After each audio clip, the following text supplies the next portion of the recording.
Ravi, James R. Hoffa. The R is for Riddle. Not only Jimmy Hoffa's actual middle name, but Riddle is what his disappearance remains 48 years after he was last seen alive. It was July 30th, 1975, when the embattled labor union boss was scheduled to meet a pair of top mob figures at a suburban Detroit restaurant. Instead, Hoffa met his death, according to federal law enforcement officials, and so began a riddle that wound through Chicago and continues to this day.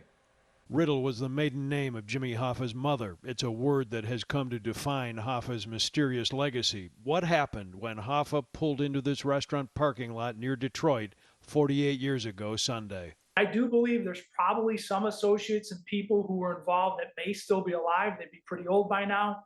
And I think information is probably passed down generationally in the mafia. There are people who do know how this happened and where he is. But not many people, according to former U.S. Marshal Supervisor in Chicago, Ed Farrell, now an ABC 7 law enforcement expert. Farrell tonight sees the Hoffa case as still solvable. As we first reported a decade ago, federal law enforcement officials believe the Chicago outfit had a hand in Hoffa's disappearance, based mostly on interviews with mob insiders and an apparent connection to this man, the late Chicago mob boss Frank Calabrese Sr., a hoodlum known in organized crime circles as Frank the Breeze.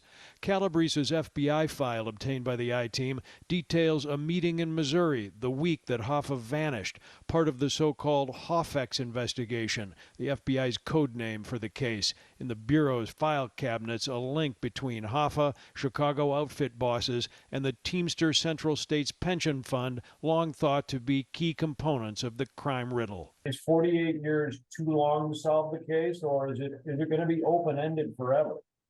It's not too long. I think probably the best case scenario for the American public would be a case closure.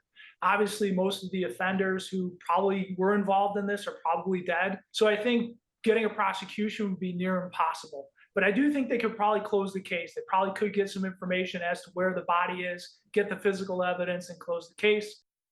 As the riddle remains, there have been thousands of hours and millions of dollars spent on running down Jimmy Hoffa tips and clues, checking car crushers and meat grinders, digging up backyards, construction sites, and landfills.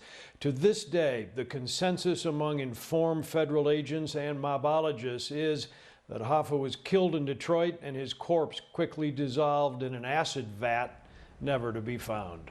Watch breaking news on YouTube. Subscribe to ABC 7 Chicago Eyewitness News.